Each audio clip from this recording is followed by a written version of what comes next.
Okay, so now that I have been in Portugal for over a year, I set foot in Portugal over a year ago. So I want to talk about some of the challenges, the pros and cons, some of the lessons that I've learned from living here for a year. So if you're thinking about moving abroad, then stay tuned. This is the video for you. So if you're new here, welcome. My name is Mary, and this is my channel, my Season Life with Mary Goff, and we talk about all kinds of stuff, teaching or inspiring and encouraging women to live their best lives, to create the lives that they were desired to live. And we do this in numerous ways all through my YouTube channel, which I now have over 400 videos, YouTubes and shorts. I also have a Move Abroad guide that you can take a look at. And one of my newest things is my private coaching community that I have, where there is a group of us women that are there to support ourselves along this way, creating the lives that we are meant to live. And if you don't want to do any of that, there's also another option. There's a clarity call that you can schedule with me to talk about whatever options or situations that you have. So let's talk about the lessons that I've learned since moving abroad. So let me refamiliarize yourself if you don't remember that I came here to Portugal sight unseen. I had decided I was going to move here before I even visited Portugal. Now, I'm not recommending that for people. I think you should come first before you make a decision, a major decision like that. But because I've traveled so much and done a ton of research, I knew that it was a country that I could be happy here and content here, and which I am. So, but anyway, so process, got my D7 visa, which is a passive income visa, and I was scheduled for my AMA appointment, which is the immigration appointment to turn in your application for your residency, June 24th, which was rescheduled to October 22nd. I just had my appointment. Went very well. So now I'm basically just waiting for my residency card. But in the meantime, while I was in limbo or basically with an expired visa, although you can travel throughout Portugal, the other countries don't recognize that you've had, Portugal status. So if you leave Portugal, you could be denied entry back into the Schengen zone or back into Portugal. You could pay space fines, all sorts of situations. So while I'm waiting for my residency card, I am only able to travel throughout Portugal, which first, when I first heard it, I was like, oh, wow, that's something. But since being here, it's allowed me to basically take a breather, to slow down, to enjoy, my surroundings, to get more familiar with my surroundings. Because I might have been ripping and running to different countries. I don't know.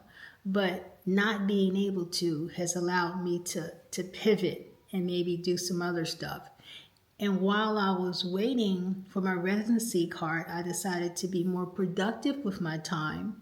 And I've signed up for language classes, which is challenging me because Portuguese is not an easy language to learn, but it's a necessity to me. If you're going to move abroad, it's a necessity to learn some basics so you can communicate more, to help you with your everyday life.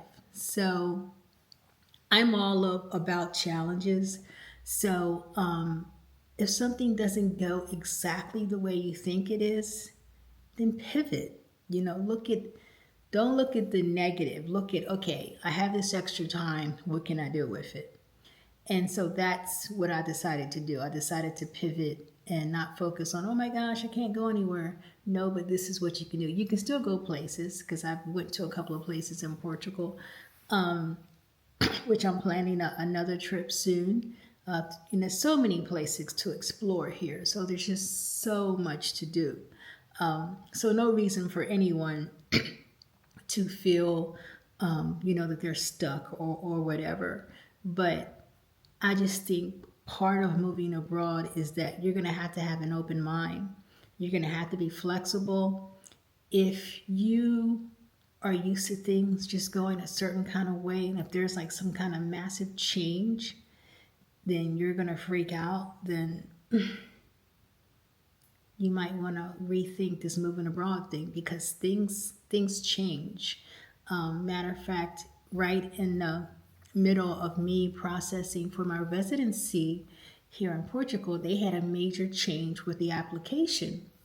Before you turned in your lease to show that you were living in Portugal, you had an apartment, but I don't know if it's true or not, but it was said that people were turning in false leases that were, didn't meet their requirements.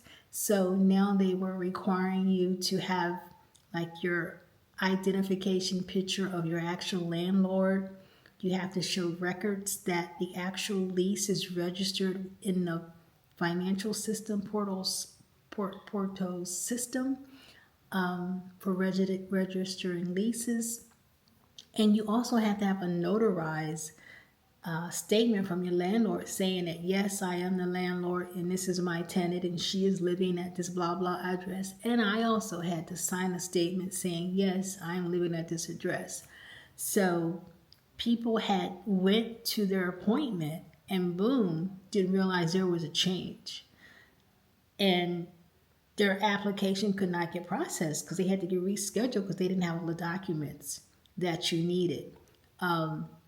Unfortunately, this did not happen to me. I found out beforehand and was prepared with the right documents. There are also people that are processing in different offices that have gotten to the immigration offices, and because of the large flux of people that were there, although they waited for hours, although they had an appointment, they were still turned away and rescheduled again for like the second or third time. So right now, the system here is, I guess they're overworked, flooded with all sorts of people trying to get legal status. And I think they're also revamping the system. So you put all that together, and it is a hot mess. This immigration system, I feel grateful that I was even able to get an appointment, because some people are moving here and having to wait like a year and a half, even for their first appointment at the embassy. I don't think I would have done that. I don't think so. I think, and here's an honest thing. I think if I would have known that the system was this, I don't want to say messed up, but going through whatever it is it's going through, I think, I'm not saying I don't know if I would have still chosen Portugal, but I think I would have definitely looked at other European countries, like, maybe looked at Spain or looked at France, or I think I would have looked at other places nearby, because I wanted to be in the Europe area so I could travel to places in this particular part of the world. But I think I would have looked at other residency requirements that fit my criteria, my retirement status, to see the ease of getting those visas, because I know they are nowhere near as complicated, or they're running very much more efficient than the Portugal system. So that's one thing that I would suggest. One of the lessons that I've learned is, even if you have your heart set on a particular country, still look at other visa requirements for countries around that particular country, because you can still visit and you can still travel to it, but you might get your visa from somewhere else. So yeah, I would suggest that you have a plan A, B, C, and D. You know, I mean, I knew I met your requirements, but I'm still in the system trying to get, my residency card. So, and I'm not complaining because some people have been at this for a whole lot longer than me, right? And other people have had any problems because it's not consistent. But just look at all angles when you're deciding on a country. Look at the requirements, for that particular residency, and make sure that you're meeting them, so you don't have any. And even if you meet the requirements, you still might have some unexpected things, delays. So sometimes you just have to. Another lesson: you might just have to be prepared to go with the flow. Whatever the flow is, you're just gonna have to go with it. And that's kind of like where I am. I'm just going with the flow right now because I'm in the system. I have my apartment. I'm here. So yeah. All right. So what else? Oh, have I learned since being here? Let's talk a little bit about community. Although I talked about a lot of this in my last video, but what I want to say about community is that it's not as easy as you think it is, to meet people. I think it's easy to meet people, right? I don't think that is hard. Connecting, make sure you're having something in common, finding your people that you vibe with, that might be a little harder. Or, not necessarily harder, I think you should take your time with that and be more intentional about who you're connecting with. Make sure you have things in common, and don't just be connecting with people just because you're like bored or want to get out of the house. Make sure it's someone or group that you want to spend time with. And I'm doing that here. I'm not doing any false connections or anything like that. I'm spending time with people that want to spend time with me and that I want to spend time with. So I'm growing a nice collection, not collection, a nice community here in Porto. So I'm just gonna so the lesson there would just be take your time and get to know people as they get to know you. And you got to put yourself out there. You can't wait for somebody to come knocking on your door. If you don't want to attend the expat groups, which I haven't attended a meetup since I've been here. There's a group that meet. There's several actual groups here that meet different times of the months and things like that. I just been meeting my people organically. I've been literally putting myself out there on several occasions. If I hear people speaking English, I have went up to ladies, hey, hi, are you living here? Or, oh no, I'm just visiting. Oh, nice to meet you. I just moved here, blah, blah, blah. And I'm striking up conversations. I've done that several occasions. One time, I don't know where I was going, but I was in this square and there was a lady. She was with her husband and she had stopped to take photos. And I heard them speaking English. So I approached her. I said, hey, how are you? I'm Mary. Nice to meet you. And she just kept taking her photo. She had her phone up. And she didn't see me. And I was like, oh, I'm just saying hi. And she's shooed me away. And so I was like, oh my gosh, she thinks I'm like a panhandler or something like that. She thinks I want something from her. I forgot to turn on my mic. I hope the sound is good. I was like, I think she thinks I want something from her. And so, testing. Why are you flashing? Oh, darn it. Are you out of, my mic is not showing that it's connected. Okay, I'm just going to keep talking. I think my mic is out of, what do you call it? Not out of gas. The mic needs to be charged. Yeah, I think that's what's going on with it. Anyway, so hopefully you can hear me. There's no sounds in the background.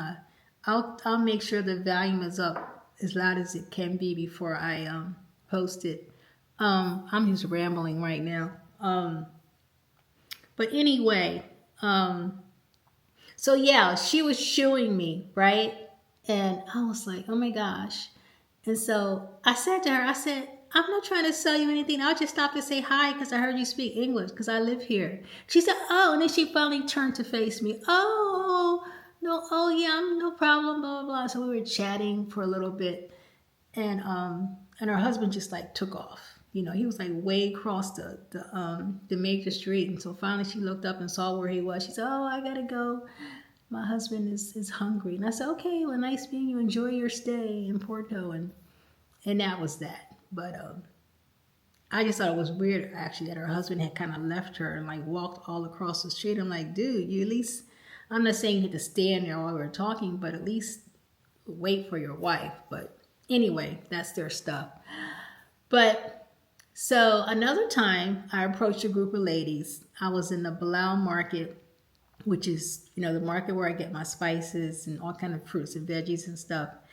And 3 ladies, heard them speaking English, went up again. Hi, how are y'all? I'm married. Do y'all live here? And 2 of the ladies said no, and 1 of the ladies said yes. And that is my friend, very good friend Beverly. We've been hanging out since. We exchanged numbers. Yeah, you guys might have seen her in my community posts. She's a lady that I went to the border. We walked across Spain walked across the bridge to go to Spain. But anyway, my point is, if I had not put myself out there, right, made the effort to connect with people, then I would not have met her. And I've also met some people, connected with some people, some ladies prior to coming here. Me putting myself out, which I rarely ever do, reached out to one of the ladies named Della. Hey, can I talk to you? Because she did this post that I said, oh my gosh, this sounds like a really nice lady. And I reached out to her and we chatted, and we've been friends since I moved here.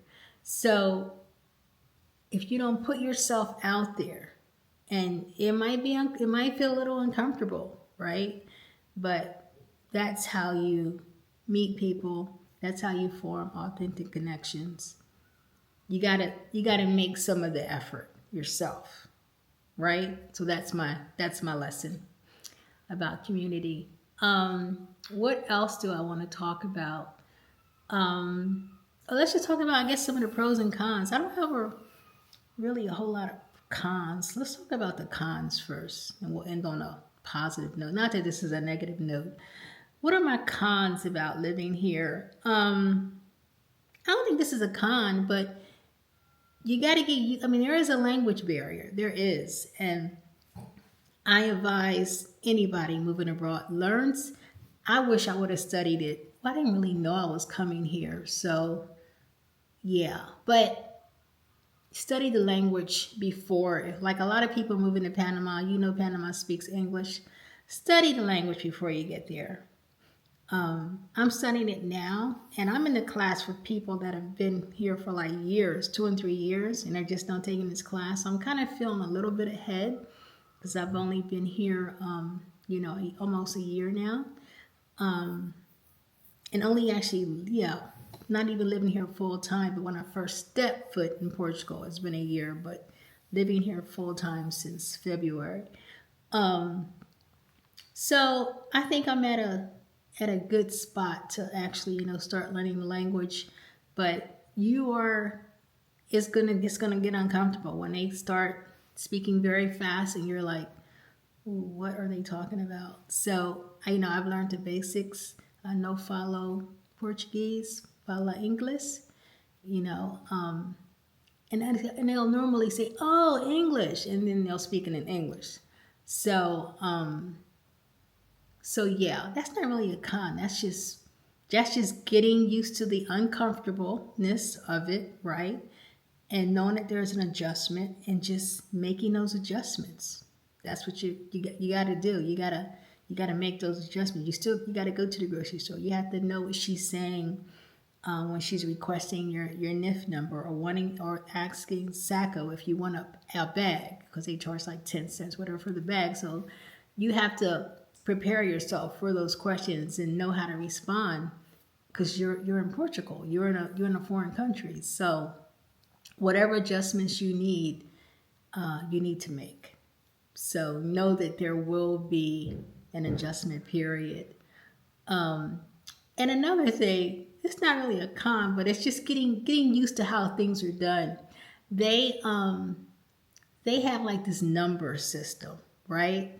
You take a number for just about anything. Even when you walk into the hospital, I remember going to the hospital, or was it the pharmacist? Maybe the pharmacist. Nobody was in there but me. And I just went up to the counter because I'm thinking, oh, there's no need for the number. No, there's always a need for the number. So whether or not no one is in there, you should take a number. And so when I go to the butcher, depending on who's behind the counter, one of the ladies will wait on me without the number. The other lady is like, take a number. So even though you're like, what's the logic if nobody else is here? It doesn't have to make sense. You don't have to understand it. If that's the way things are done, then that's what you do. Yeah, you do what everybody else is doing. So yeah, pay attention to what's going on around you. You know how they say read the room? Yeah, read the room. I'm trying to think. I don't think I have anything else that... Oh, well,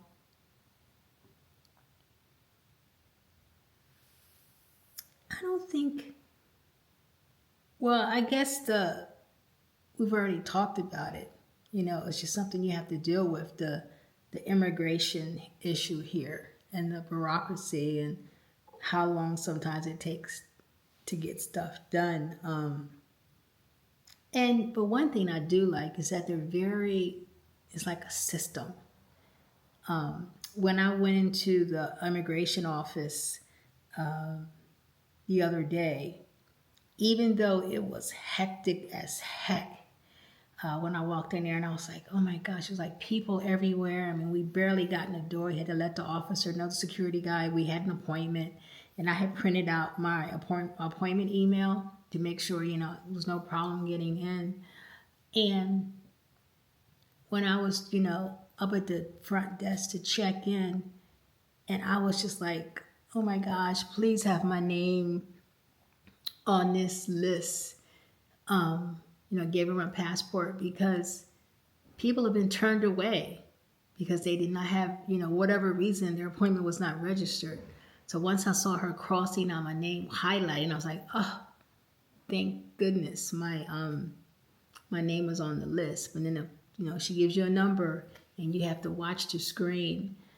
And I guess I was told that the screen used to make a noise whenever it was time to come in, because it was so much noise. It's now silent. So you just got to keep watching the screen to make sure when a number comes up, it tells you what room or what desk. I thought it was room, but you go around the corner and there's a big room. I think there's like about 12 desks. And you go to whatever, my number was 4, you go to that desk number and you turn in your paperwork, and they handle your information. But it was very orderly. Once you got through I won't call it hectic, but a bunch of people waiting, the system was working. People were getting called in, and that room where they were processing applications was extremely orderly. There was no, people were doing what they needed to do, and you turn in your paperwork, and then you go to your biometrics. They had like 4 biometrics machine where you stand there, and when the light comes on, it tells you to look into this spot, and they take your photo. Then you have to you wait for another sign, and you put your 2 index fingers down for your fingerprints. So I was in it. I had to wait for about an hour, but I was out in like 20 minutes. It was a very, I thought, organized system. However, they can't tell you how long it takes to get your residency card. Some people get it in 2 weeks. Some people get it in 2 months. Some people get it in 4 months. So that's the con. There's no consistency in this system right now. No consistency whatsoever. So you have to be prepared for the unexpected, I guess. You just have to be prepared to wait. You have to be prepared to whatever happens, happens. So I hope to get my card by the end of this year, but I have no idea. I'm just going to be checking my mailbox, every couple of days or whatever, because it comes to your, I'm thinking you got to sign for it. They'll probably put a sticker on your door, but here's the thing. There's no way for you get no heads up that it's coming. So, yeah, you get no heads up. So, I think I'm hoping that it comes with the same guy that I know that delivers my packages, and he won't send it back. He'll know what it is and call me. Hey, I have your card. Are you home? What time are you going to be home? Because he does stuff like that. But if it's a new person, who knows? But that's one of the things that I like about Portugal, living here, is that you literally have an address and there's a postal system and it works. And you can get packages delivered straight to your door. Not just from Amazon, but from like all the stores, several stores. There's an app. They have an app called, you guys have probably heard, because probably several countries have, they have food apps. This is called Global. But I don't know if you can see that. Can you guys see that? You can order all kinds of stuff on this app. Not just groceries, but they have electronics store, beauty, shops. I mean, all kinds of stuff. I got I think I ordered my air fryer. I ordered my iron through these people. I order groceries. If I want to take out, I order it. So this system works very well. And if you have a problem, like one time I got like some molded okra, I was like, what in the world? Took a picture of it and filled out the help section, and boom, they gave me a credit. So this is a very good system that I love to use. Very, very good. And I've even ordered at some of the stores online here. They have a nice delivery system. They bring your stuff, to your apartment. And speaking of apartments, another lesson that I've learned that I thought I could be okay with, and most of the time I am okay, but my apartment does not have an elevator. It does not. When you're looking for a place to live, sometimes, based on when you're looking, different things are going to be available, okay? And because I had given myself a 10-day notice because I was leaving to go up to Lisbon for a tour, I wanted to find an apartment. I just wanted to have that over. So whatever was available during this time period, I was going to choose from that availability. And this apartment was one of the first apartments I looked at. Then I looked at maybe 20 others. And I almost chose another place. However, the reason I didn't, it was a beautiful, beautiful home, almost like a home, because it was isolated. It was in like a really nice neighborhood. But it was my first time moving here, and I wanted to be more centrally located. It was within my budget. The landlord, she was showing the apartment along with the realtor, and she was willing to do just about anything, to make me comfortable. But the location was the reason why I did not choose that place. This place, I chose, the location is excellent. And it's a renovated apartment. It's a 3-bedroom, 3-bath, storage galore. I'll give you guys a tour. Let me know in the comments if you want a tour of the apartment. We're not doing it today, but let me know if you want a tour. But it does not have an elevator. And there's 40 steps. I'm on the 2nd floor. It's a small building, small Portuguese building. I'm the only expat here. So these are long-term tenants, been here for a while, except for the people that live across the hall. I think they're kind of temporary. They come and go. But anyway, I'm still the only expat. And when I first, saw the apartment, I was like, oh, the steps aren't steep. They're not that bad. I'm on the 2nd floor. I'm at the top. I'm at the last apartment. It's only 2 apartments. One, my apartment and an apartment across the hall. But I'm like at the end. And it wasn't a big deal. And it's really, most of the time it's not a big deal. But when you're like, if you go grocery shopping, I have my little cart that I take. And I come back with like 4 or 5 bags. I got to take them out of my cart. And then bring all the stuff upstairs, 40 steps. So, or when you're out there walking for hours or whatever, miles, and you got to come back home and you got to climb those 40 steps. So, when you choose your apartment, be very wise, because what you think is not going to bother you at first, think long term. Can I live with this long term? And I signed a 2-year lease. But the thing about the Portugal lease is that you only have, and I signed that because you only have to serve 1/3 of the lease and you can get out of it. I've already served the lease, but because I'm in the middle of my residency process, they were mailing the card to this address. I'm not going nowhere until I get my residency card. So I'm coming up on my 1st year. So I have 1 more year left on my lease, which is enough time for me to find another place. And my next apartment will have an elevator. Yeah. So 40 steps. But I love the space. As you can see, it's very quiet here. Very quiet. And here's the thing, y'all. I don't even have a TV yet. I have not needed a TV, but because the weather's about to change, it's going to get cold, I'm going to get a TV because I'm probably going to be spending more time in than out. So I'm waiting for I was told to wait for the Black Friday sales. I think it's the day after Thanksgiving. It's really good sales. So I'm waiting a whole nother month so I can get me a fancier TV for less money.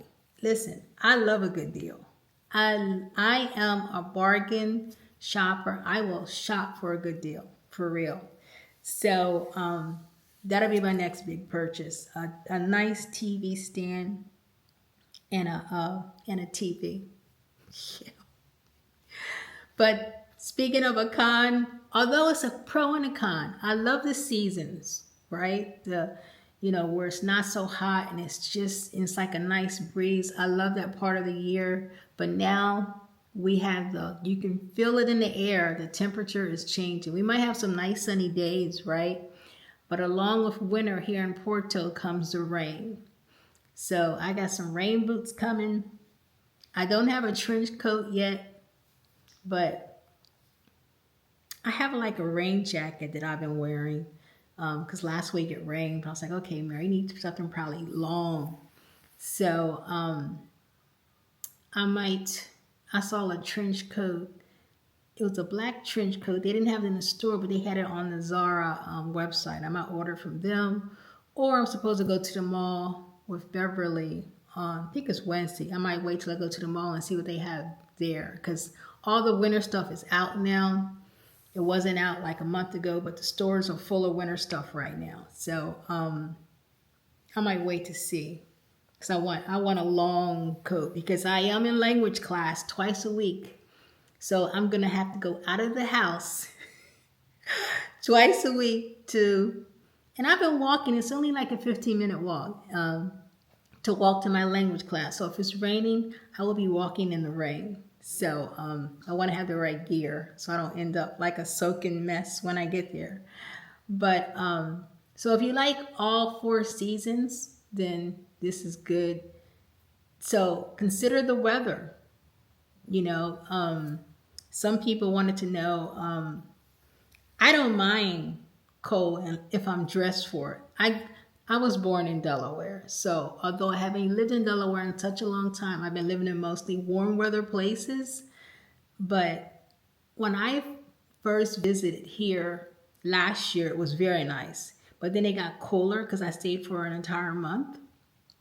I thought it was nice because once you started walking in the air, and to me it was so refreshing because coming from, Panama where it was hot and humid, at least in the city where I stayed, getting here and that cold, crisp air just felt really good. So I like it. So make sure you have researched the weather conditions wherever you're moving. I had heard that Porto winters were like harsh and wet and windy, and last year was a mild winter. Who knows what this winter is going to be? So I'm getting my gear. So whatever it is, I'm prepared for it. Yeah. So I'm actually looking forward to it. Yeah, to the change, but we'll see. But it's not a long winter. I mean, it's just a regular. I'm used to seasons, so it doesn't bother me at all. Yeah. Um, I think if you consider bad weather a con, I guess it's a con. Um, but I haven't been really inconvenienced. I mean, anything, whatever you need, you can get. I just think sometimes also you have to, you have to be resourceful. I consider myself very resourceful. I mean, I will get on an app, or there's always join those expat groups. Now there's several expat groups. There are your social groups, then there's your informative groups. Um, Porto has this large and very informative expat group that's broken off into all kinds of groups, and they are extremely informative. So you join those communities to get the information you need. It's like take what you need and what you don't need you let pass, right? Um, but there's no need to go somewhere and recreate the wheel or whatever they call it. I forgot to say, because people have already lived there and done it, been there, done that. So why not get the information that's already there? And whatever you need from that pile, you take it. What you don't need, you leave there. So you got to take the good with the bad. You can't worry about you know certain people's personalities or whatever. You just get what you need out of those groups, and you keep it moving. But they can be very resourceful, very resourceful. But I think if you look hard enough and know where to look, and not just looking at the expat stores, um, look at other brands too. That's another thing too. If you are caught up on, I gotta have this kind of brand, I gotta do this, I gotta have craft, whatever, Italian, whatever, I don't know, dressing. If you are like stuck on the American names, then you're gonna pay. You're gonna pay for those American names. Me, I run from the American names. If there's a name that I is familiar, I'm not buying it. I'm looking for the local names. I'm looking for the brands. For like oatmeal, I eat oatmeal 5 times a day. Not 5 times a day. 5 times a week. I'm eating oatmeal. But if I see that name Quaker, I'm going in the opposite direction. So the oatmeal that I have right now is the Pinkel Dolce brand, which is a grocery store, because I like the big flakes. So I kept finding the fine flakes. I'm like, no, I need the big flakes. So now I know that they have it. And I was at another store. Where was I? I saw that they had the big flakes too. I stock up. I'll get like 3 or 4 bags. Um, but I don't, I'm not tied to any brands. Um, Not at all. I mean, so yeah, I don't have you have to adapt to your environment. If you're trying to recreate your entire life, you want everything the way it is from the US, then, and I guess you can do that, but are you really moving abroad to recreate your entire life? Or, or are you moving abroad because you're at a point in your life that you wanna do something different? You want change. You might not know exactly what that is, but you feel like it's time for you to put yourself as a priority and do some things that you want to do. If that's you and you need some help and direction, join my Reclaim the Life community. We got ladies over there. That's what we're trying to figure out together. Because I am still, listen, don't think I have it all figured out, because I do not. Not at all. I am still adjusting to my new environment. I'm still adjusting abroad. This is not you come here and boom, everything's great and everything's going the way I want. No, no, no. You're going to have challenges here too, no matter where you are.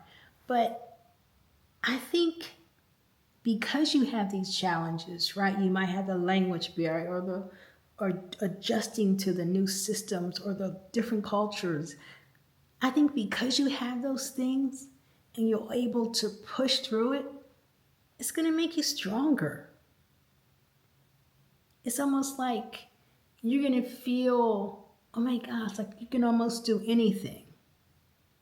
Even for those little small wins, if you learned that greeting in that language, you were able to say it and they smiled and said it back to you. Those little wins, that's going to be like gold. And I think when you actually slow down and get out of the rat race of wherever you were, right? And be open.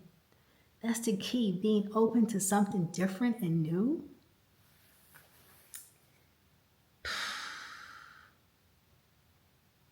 You are going to rediscover a whole new person. I feel like I've been like on hold. I don't know if maybe on hold for like a long time. And I am just now starting to figure out, what does Mary like to do? What does Mary really like? I remember when I went to that Seal concert up in Cascais. I ended up going by myself because other people just couldn't go for whatever reason. I ended up going by myself and sitting there enjoying this concert and thinking, oh my gosh, I forgot how much I enjoy live music. And so it's like you get to rediscover yourself. Yeah, I feel like I'm in a rediscovery period. Yeah, I am enjoying my life here. I'm enjoying all the things, the newness, the challenges, the everyday, when it's time for me to go to the grocery store and I'm getting my little cart, and the simple thing of putting my cart where all the other carts, the locals, are putting their little carts. They're in front of the grocery store. There's like a spot for you to put your cart there. Some people carry their cart throughout the store, and other people put the little cart there and then take a regular basket from the store and use that to put your groceries in. I mean, just just simple little everyday stuff. And how people are so, let me tell you something. Here's a lesson. A smile goes a long way. You don't have to learn the language, although I think you should. But if you smile, I have been treated so kindly here. So kindly. Just the other day when I was at the butcher, because I was making this recipe that called for chicken. I was like, okay, because I'm not a chicken breast person, but I was like, it's like a tenderizing method in this recipe, so I'm going to get some chicken breast. And first I went to the packaged chicken breast, the door, got the chicken breast, and I was looking at it, and I was walking past this fresh butcher case. It had like all kinds of meat and the chicken breast. I was like, that's a completely different color from this packaged stuff. I mean, it looked so fresh. And the little butcher saying, I was like, okay, I'm going to put this back. I'm going to get it fresh. So I went and, said dosh, and didn't know the word for, or wasn't thinking about the word for chicken at the time. I think it's Franco, but anyway. And so he said, okay. And then he started speaking English. I didn't know Portuguese. He says, do you want me to slice it up? And I said, oh, you'll do that? He said, of course, of course. And I said, yes, because in my recipe, the chicken needed to be sliced up. And I said, perfect. I said, yes, I would love to have it sliced up. So he said, let me do one piece and you let me know if this is good enough. So he did the one piece and I said, perfect. So he ended up slicing the chicken breast up. And he said, is there anything else that you want? And he was just so nice. And so I'm looking around and I said, is that sausage? Because it was like linked up together. He says, yes. He said, it's very good too. He says, you want to try it? And I said, sure, I'll try some sausage.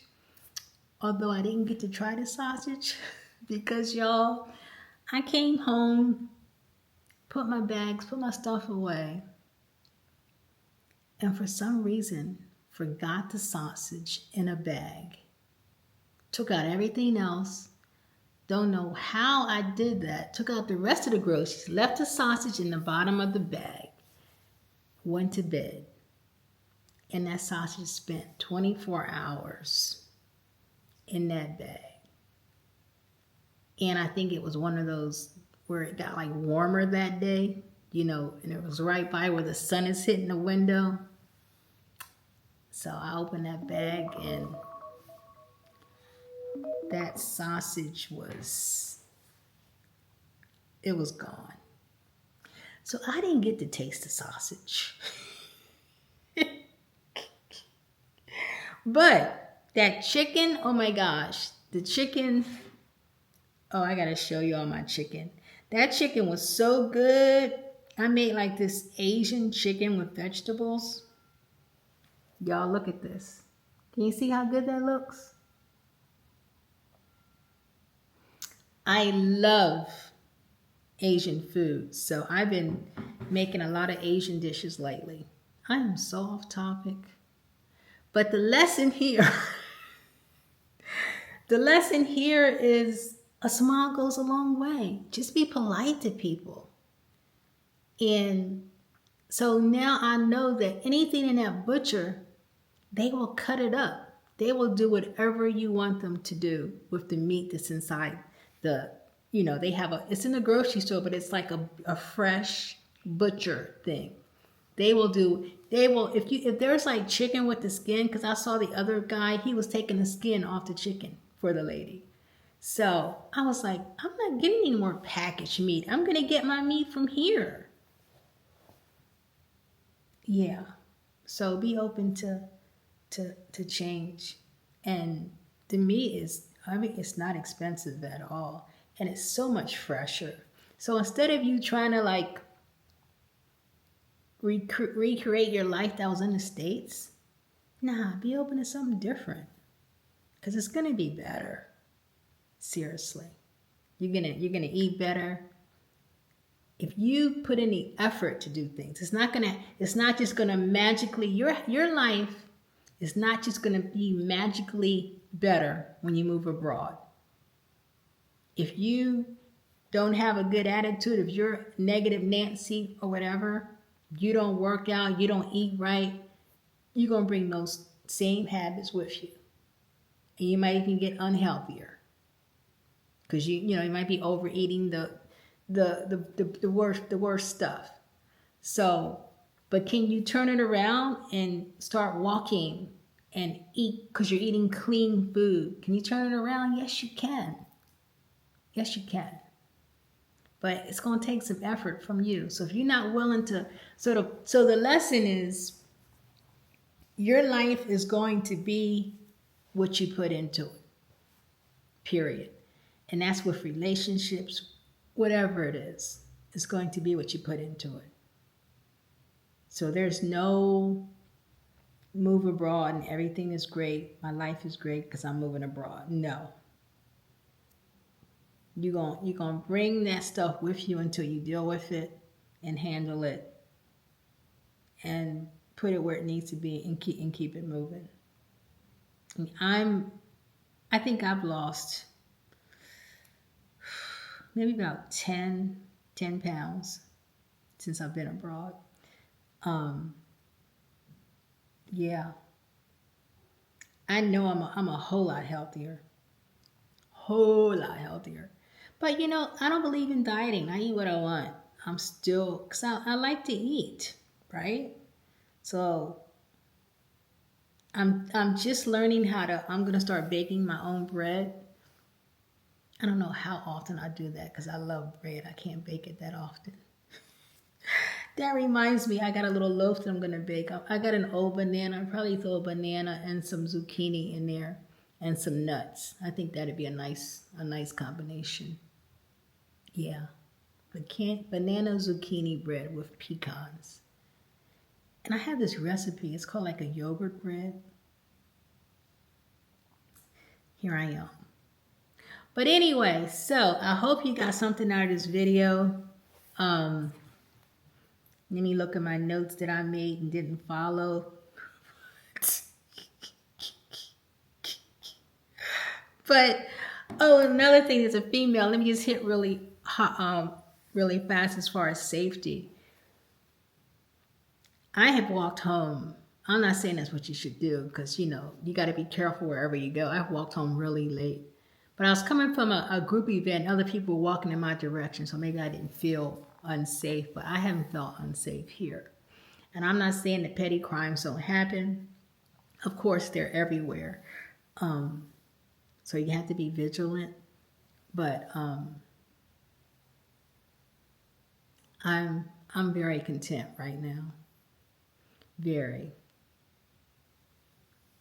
And do I have my days where, I might be a little lonely or I might, be missing, family or whatever? Yeah, because that's life. You're going to have those whether or not you're stateside, wherever, you're going to have that stuff.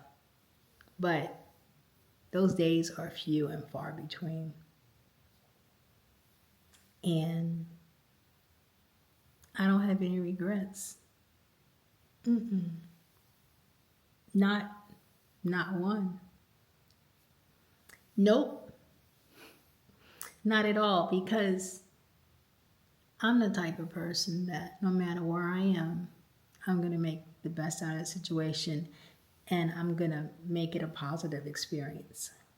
I'm going to do the work I need to do to make a positive experience. I joined a gym because that's what I like to do. Once you figure out what it takes, and I'm going to end on this. Once you figure out, oh my gosh, I've been talking for 54 minutes. Once you figure out what it takes, and you need to figure this out before you decide on a country, before you move abroad, decide, what do I need in my everyday life to be happy, to be content, to live the life that I want to live? What does it take? What do I need?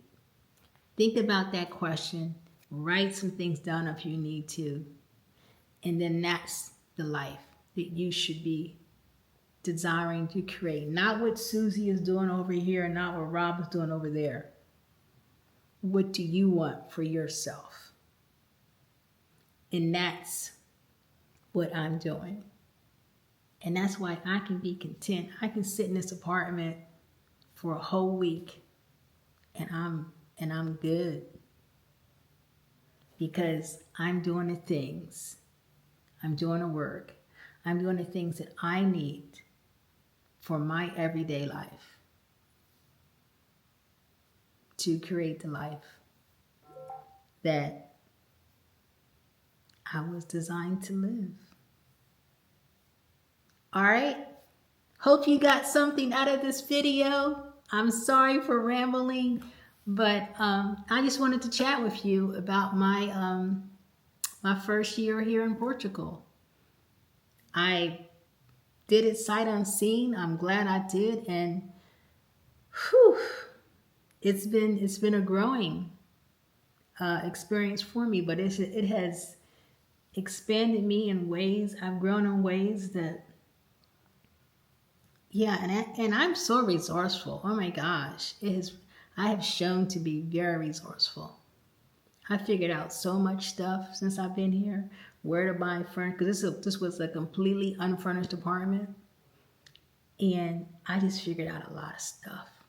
So I'm proud of myself. I am. All right.